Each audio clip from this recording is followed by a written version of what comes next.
Hereby called to order at 6:05, June 28th, 2016, at Westridge Center. Could we please call the roll? Commissioner Bernstein? Here. Commissioner Flores-Weiskopf? Here. Commissioner Kaplan? Here. Vice President Ruttenberg? Here. President Myers? And I'm here as well. Good to see you all. Good to see everyone in the audience. Let's get to it. Any requests from the commissioners for additions to the agenda? Hearing none, we'll see if there's any public comment for our items on the agenda. Seeing none, we'll proceed to our consent agenda. You see items A through F listed. They've previously been provided to us in our board packets and or discussed at prior board meetings. Is there any debate, conversation, requests for removal of any of the items from the consent agenda? We should just mention that the minutes were corrected versus what was been posted on the website. So do you want to take care of that? Sure. There was a correction to the June 14th minutes regarding soil borings being taken at the Parks and Golf Operations Building in terms of cost. So would that be updated on the website also? Sure. Okay, thank you. No requests for removing items A through F. Can I get a motion to approve the consent agenda? So move. Second. Motion and a second. Any debates? Hearing none. Will you please call the roll? Commissioner Bernstein? Aye. Commissioner Flores-Weiskopf? Aye. Commissioner Kaplan? Aye. Vice President Ruttenberg? Aye. President Myers? Aye. Ayes have it. Motion carries. The consent agenda is approved. Bringing us to unfinished business. First item, our 2015 CAFR, our Comprehensive Annual Financial Report. So tonight we have Aaron Kuhn from Lauterbach and Amon filling in for Ron Amon, and Annette Curtis is going to sit with Aaron and talk to you about the Comprehensive Annual Financial Report for 2016. Excellent. Aaron, welcome. Hot seat for you. Yeah. Yeah, we're on camera. Or do you want me to stand? No, it's fine. Can we please swear her in under oath? Oh, no, we can do that. I was going to say, that's new. Do you want to start, or you good? No, it's yours. All right. Well, like Liza said, my name is Erin Kuhn, and I am an audit in charge and client service coordinator for Lauterbach and Amon. I've actually personally worked on this audit for the last several years, and I've had the pleasure of working with Annette and the rest of her staff. Normally, actually, I sit right where you guys are sitting, so it feels kind of weird being over here, but it's not so bad. When she's working. Yeah, when I'm working, yeah. Snuck in The and entire sat. You're in Scott's seat still? Actually, No, Brian, Brian's this seat. year I was in Brian's seat, but I think in past years I'm usually right where Scott sits. But, so it's great to be back, so I feel kind of at home here. First, I want to say thank you to Annette and her staff. Without them, really, it wouldn't go as smoothly as it does. And so I really, really appreciate it very much. And now on to why I'm here. As you guys just said, I'm here to present the 2015 annual financial report as well as the management letter. I believe Annette passed everything out and placed them all in front of you. Ron, the partner at our firm, was here earlier this month at the Finance Committee meeting, and he went over the draft and answered questions. But now, like I said, I'm presenting the final reports. So if we could go ahead and start with the management letter. We'll briefly go through this. Once I'm done with this, I'll transition into the financial statements. I'm not going to go into depth at first. I'm just going to kind of go through, give a brief overview of the different sections, the important pieces of the report. And once I'm done, I'll open up for questions. If, as I'm going through, if I'm going too fast or if I say something that brings up a question, don't hesitate to interrupt me. You can go ahead and ask at any time.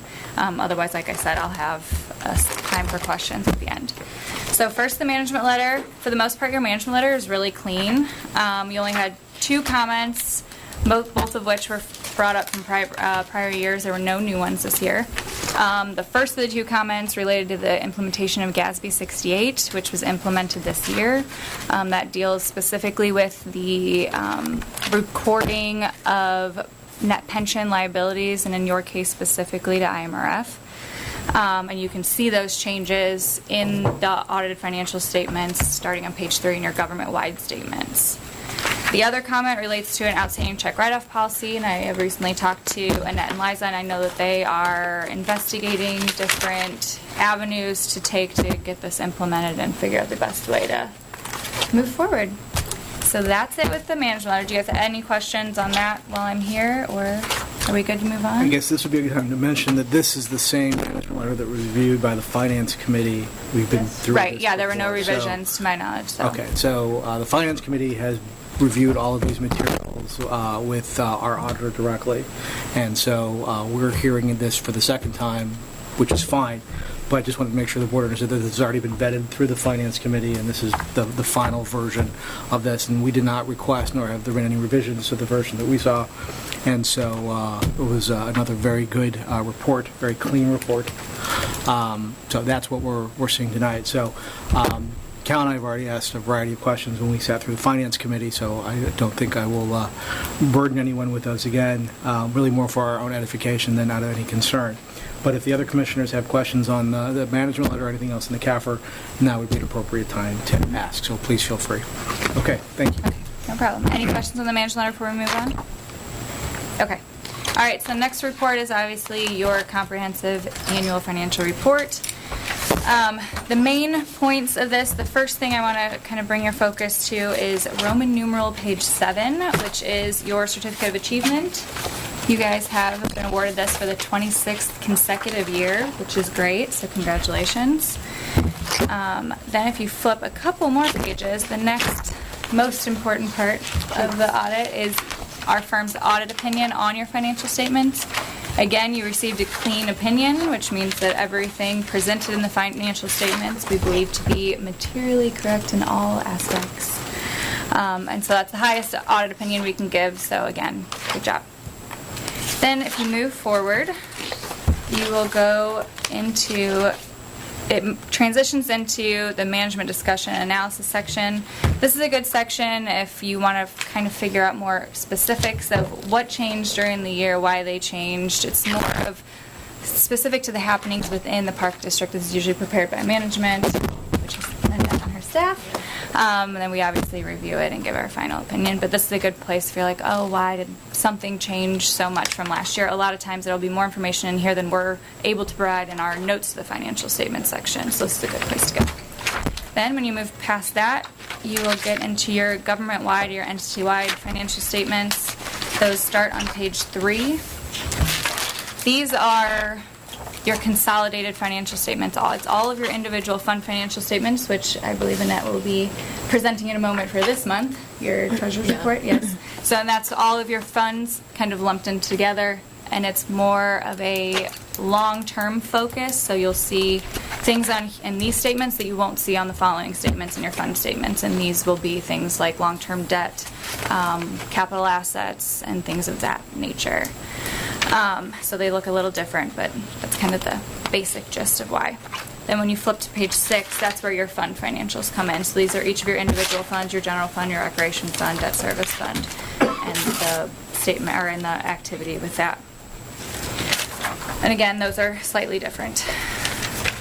Then the next section is your notes to the financial statements. This is more of explaining the contents of your report in audit in more technical terms. There are some sections that provide additional explanation of how things are recorded, where they're recorded, and why they're recorded certain ways. Some description of certain policies that are important from a financial standpoint and stuff like that. And then the final and very important section that I always turn boards to begins on page 40, I believe, 43 actually. And these are your budget comparison schedules. So these show you what you originally budgeted for, if you had any amendments during the year, what the amended budget numbers were, and then what your actual amounts were. So this is a really good place for boards to take a look at and see, okay, how did we plan and how did we do? So, and especially in preparation for the next budget season, this is a good place to kind of start off at and see where you could possibly use improvement or where you overestimated, underestimated budget numbers, and kind of use that as a jumping off point. So those are the basic So what's your conclusion then?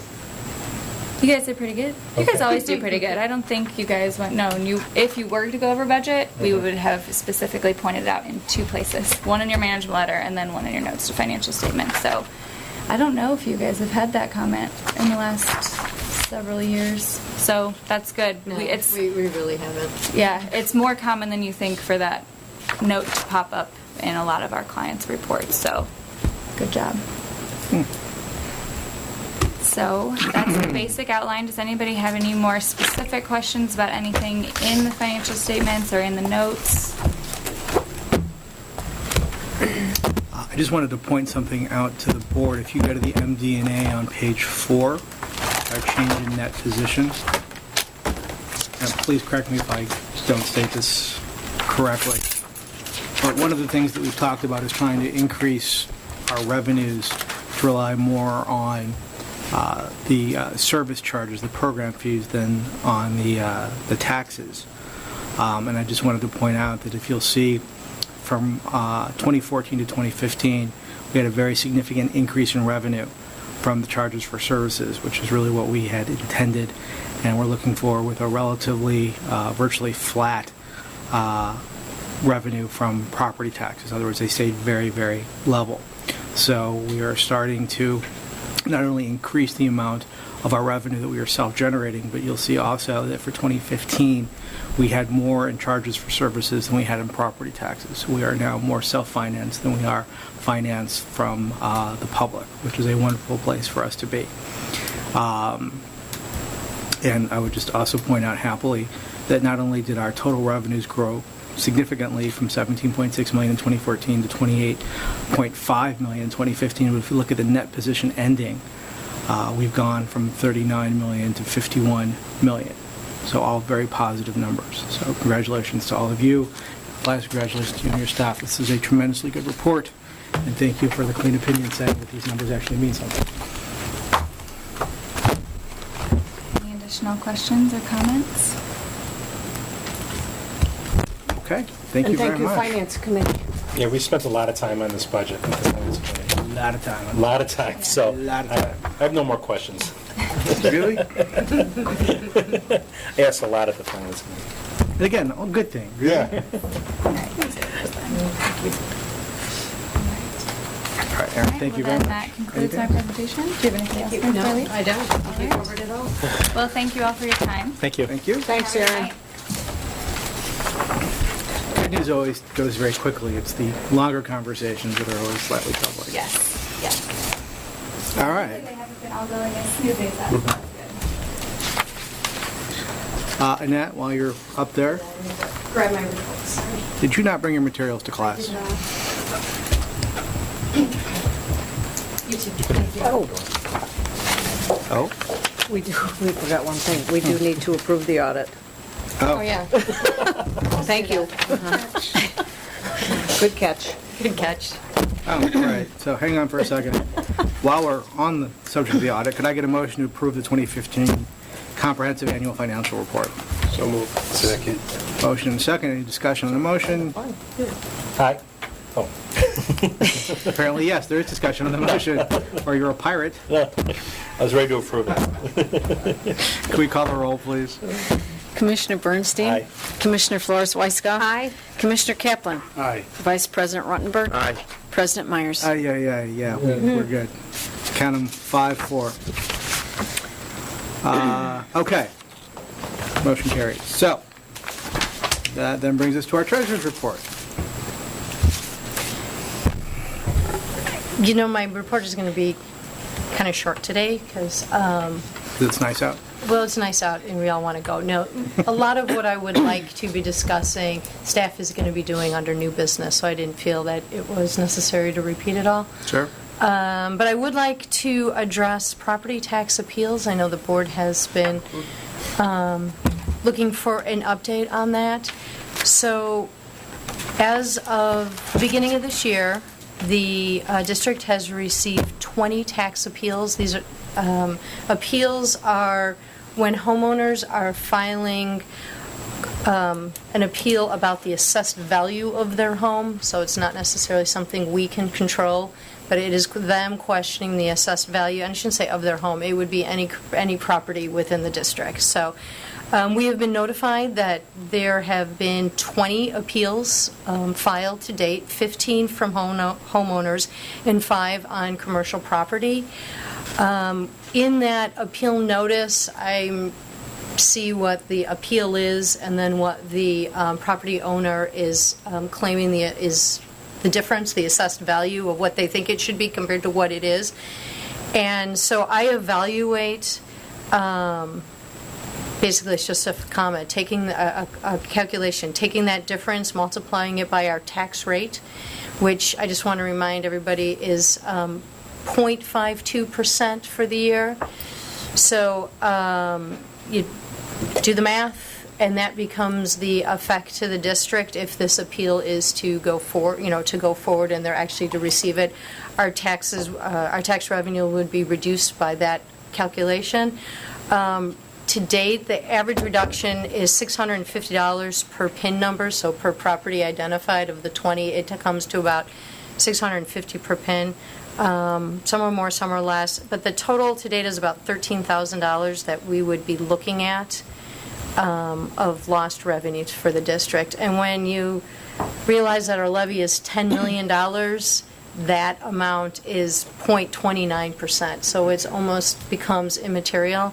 It would cost us more to actually contest the appeal than just to let it ride. So as with most appeals, we don't take any action on it. Now, part of the reason why I'm looking at these and checking the value of them and what the loss is going to be, if they were to become a larger dollar amount and have a larger effect, then I would be contacting our partner districts and talking to them to find out what their intentions were going to do, and then maybe as a group we would come together and question it. But at this point, there's not a whole lot of action to be taken on it. So as we receive the appeals, if you would like, I will just kind of keep you updated on the number that are coming through. Last year, tax year 2014, for the property taxes collected in 15, the total amount just came to $30,000. And that was for a full year. I'm sorry, Annette, real quick, do the other entities, like the school board and city chime in on this?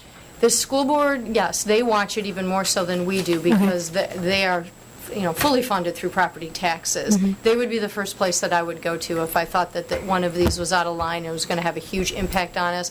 That's exactly where I would go first, to talk to the schools to see what their intentions were in doing this. I think that, just so we're clear, I think what you're talking about, and correct me if I'm wrong, is that there's more than 20 appeals that are filed in Highland Park. I mean, almost everybody have filed. I would say many people filed. Right, but all appeals. I've been notified to date, I've received 20 letters from...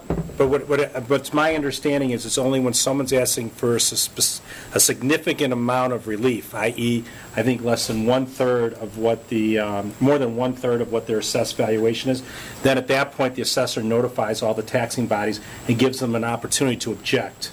So when you file an appeal on your house asking for a $30,000 or $15,000 reduction in your assessed valuation, that doesn't go through this process. But if you ask for more than one-third of the value of your property, then the assessor then notifies each one of the taxing bodies. And it's really focused on the schools, because the schools are 67% of your tax bill in Highland Park. We're 5%, they're 67%. So it's really the school districts. If there's going to be an objection, then it's going to be filed by the school district. And I'm glad that you're following this, and I think if you work in conjunction with the schools, because they're the ones who are going to be really focused on it, because they're the ones who are mostly impacted. Okay. So I'll just keep you updated as we go along and see what changes come about. But like I said, last year it was immaterial almost to our total tax receipts. So it'll cost us more to deal with it than just to let it ride. The only other comment I'd like to make in my report is that we have started to receive our property tax revenue during the month of June. So I think we have another payment coming in this week. So in my July treasurer's report, I'll give you a half-year update on how much was collected, where it's all going, and bring you up to speed on that. But so far, the collections have been coming in timely. And one additional note that is really, again, mostly related to June was we made our interest payments on our 2 debt certificates. It's a June and a December payment. Our bond payments, our new bond, that first, there is no first interest payment in June. It will be occurring in December with the principal payment. So there's an update there as well. So I don't have any further comments. Questions from the board? Okay, thank you very much. All right, thank you. Thank you.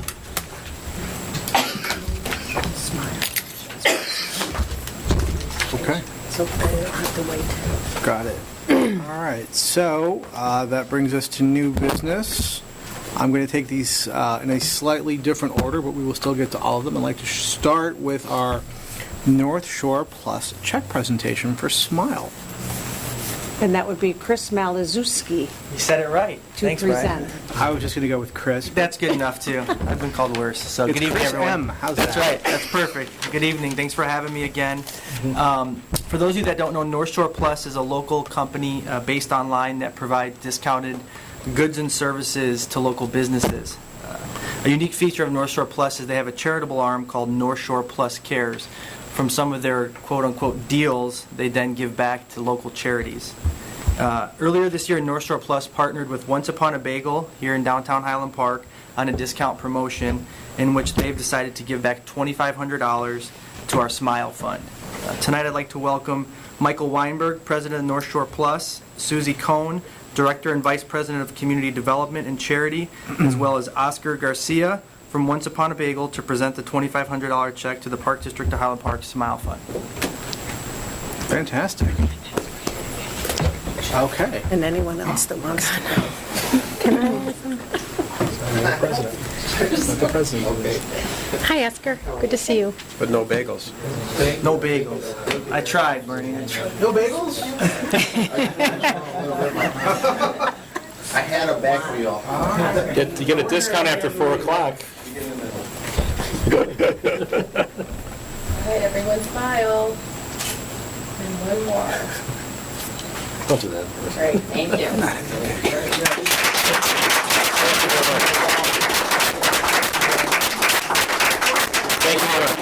Thank you. And again, I'd like to thank Oscar and the guys at Once Upon. We could not have done it without them. Thanks. Thank you very much. One of my favorite components of our programming is Smile, so it is wonderful to be able to do this. Wait, don't go yet. Thank you, everyone. Susie, don't go. Susie, don't go yet. That's great. Go. I've had a pleasure to work with North Shore Cares, North Shore Plus, what do you call them now? Because I know you worked with Community Cares. They do tremendous work. I cannot tell you what huge hearts they have. They've helped other non-for-profits they work with. Susie would write the check for every organization if she could, and we are so lucky to partner with you. They find successful businesses that are basically just generous, and it makes a big difference. Whether it's $500 or $2,500. This is such a great partnership. I'm so excited about this. It's truly altruistic in that you're giving back to the community, and it makes such a difference. And we're so lucky to have you guys with big hearts. You're basically just donating money, and it's very appreciated. And I know Smile will do a lot with it. So thank you, Susan, Michael, and Oscar. It's always good to see you. Yeah, thank you. This is a great partnership. Great partnership. Thank you. Thank you guys very much. But next time he really needs to bring the bagels.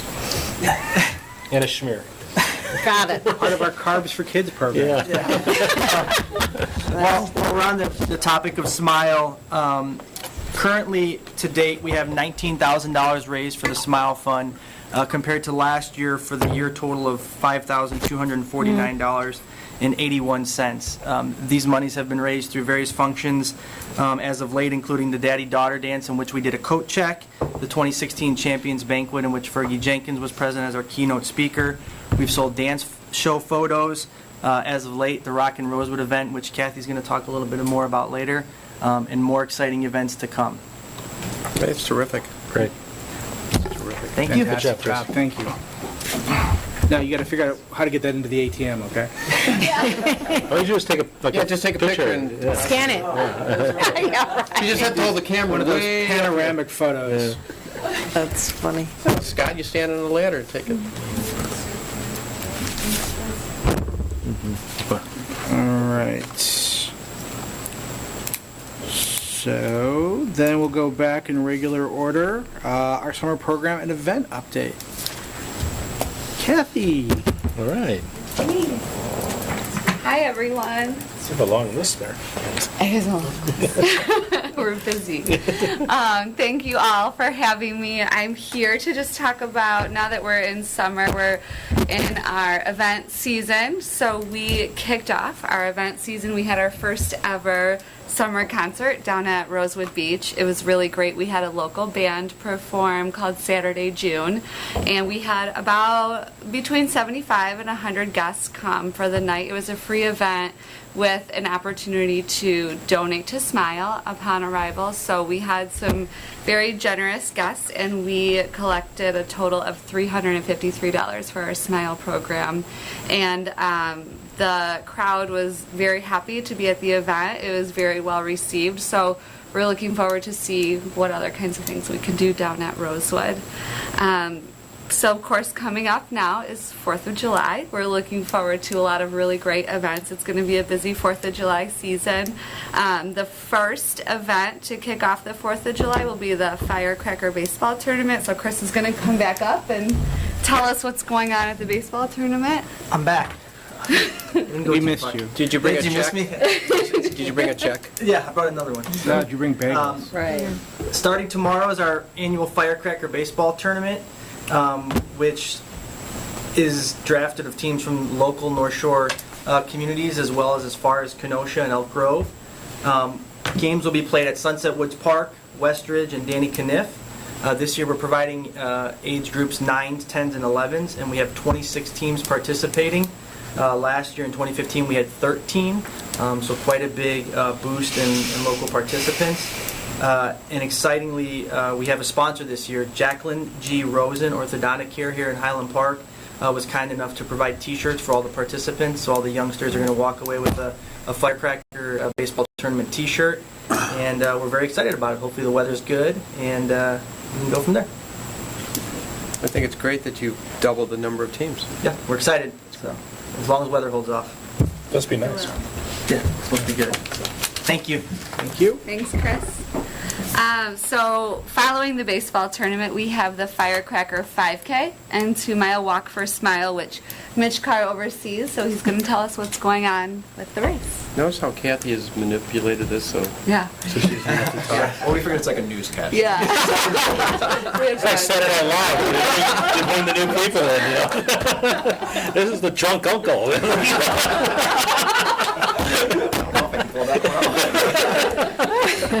Let's not go any further.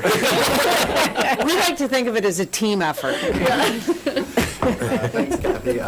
So the 9th Annual Firecracker 5K 2-mile walk for Smile, so hopefully we'll raise a little bit of money here also for the Smile Fund. It does take place this upcoming Sunday, the 3rd, at Sunset Woods Park. And check-in is going to begin at 6:30. The race kicks off at 8. And then there's a post-event celebration that starts around 8:30 when the last runner walker comes through.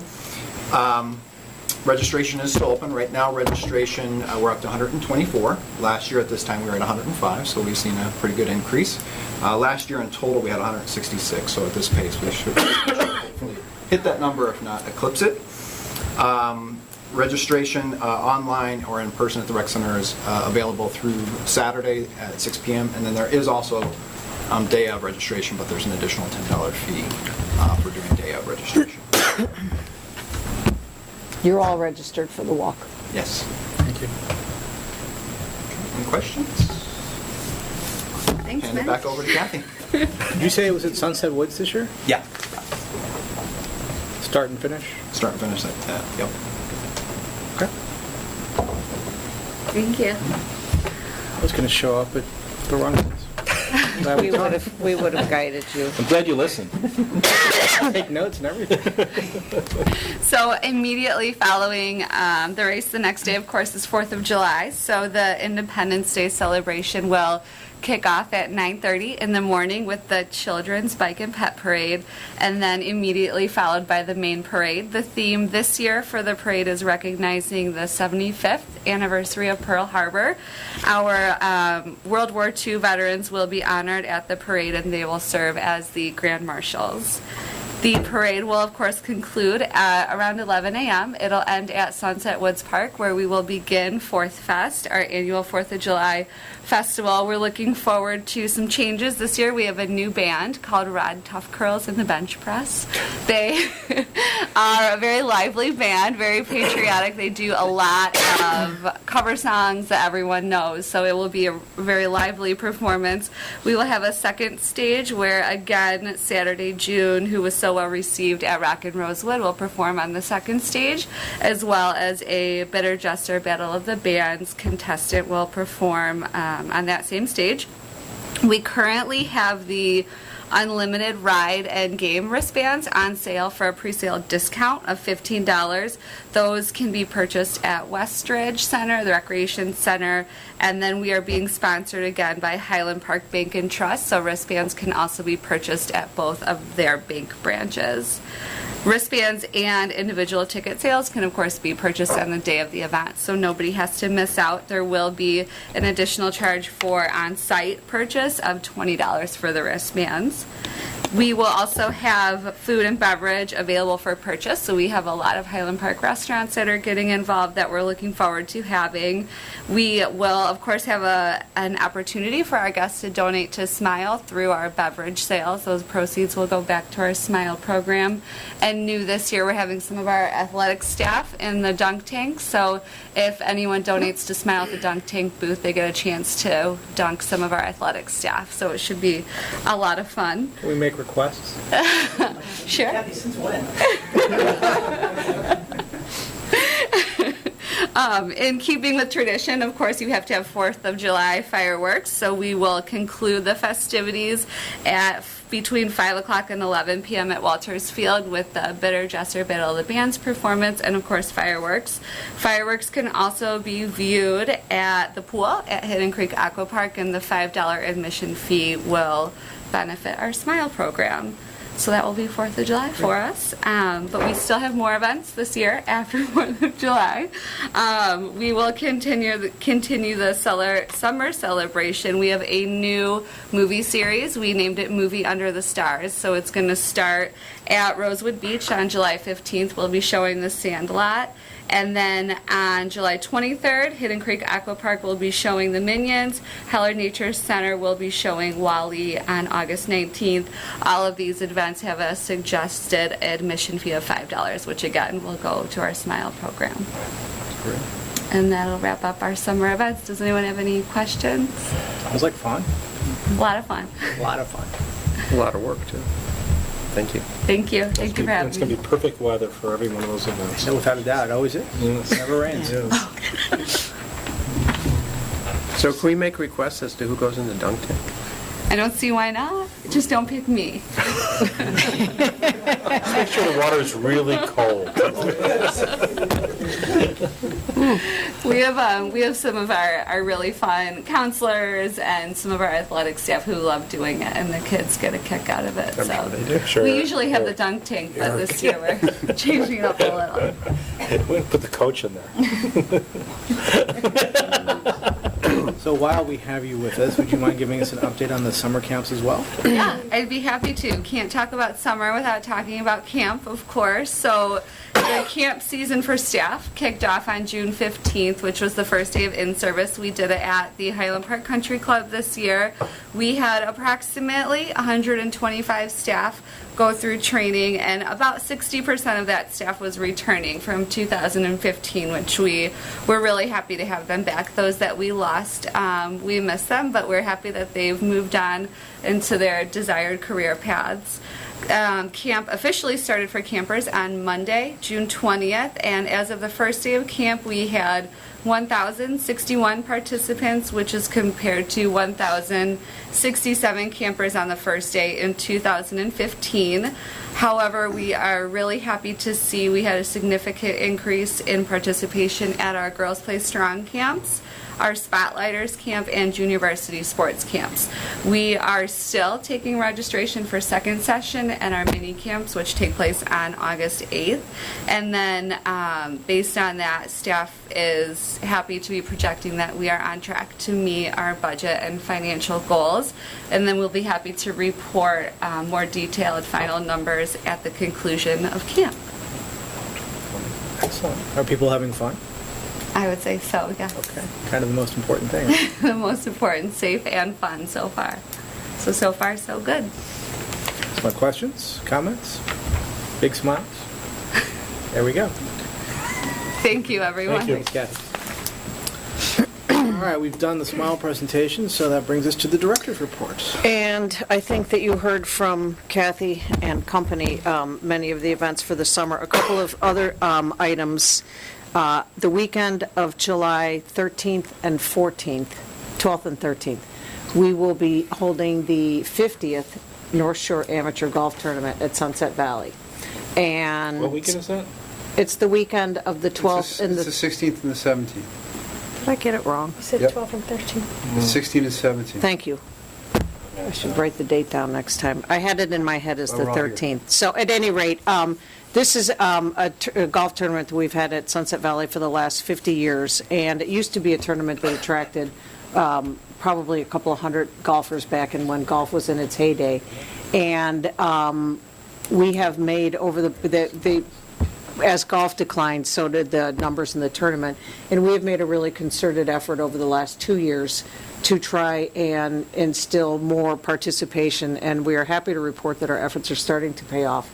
We have about 50 golfers registered now, which is double what we have normally at this time of year. So we are looking forward to, we've got the press on with more information out, and we're hoping to have at least 100 golfers in the field, which would be great in honor of the 50 years. So there's categories for scratch golfers, handicap golfers, and then there's an open field. So any of you aspiring golfers that wish to participate, you may.